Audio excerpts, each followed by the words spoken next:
The biggest thing is just listening to people's experiences. So I was specifically on a panel about how we use data to decarbonize business. So it was really, we did 2 sessions, which was nice because we mixed things up a little bit. But yeah, it was just, I know doing that at Lush, I know how difficult it can be. So I think some of the big things that I got from today is just hearing about other people's challenges, what they struggle with, what goes well, what doesn't go well, and just hear the real story behind it. Because I think when we talk about climate strategies and we talk about data, which is what we were doing on stage, it can feel a bit inaccessible and a bit of an abstract idea.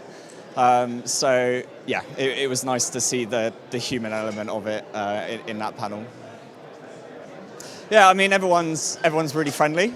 So people have come up and said hello. I think when you know where people work from and you know the businesses that they represent, and you take a peek at their lanyard as well, you're able to connect really well. So people are really friendly. People have been coming up and either accepting me into circles or coming up to say hi. So.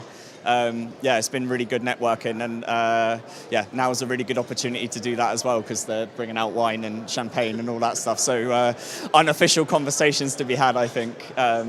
Yeah, but it's been good. Everyone's been really friendly, and I've had many sort of technical discussions today, many friendly discussions today in the context of manufacturing and supply chains, all of that software, all of that stuff. So it's been really, really helpful, and made some new friends. So happy with that.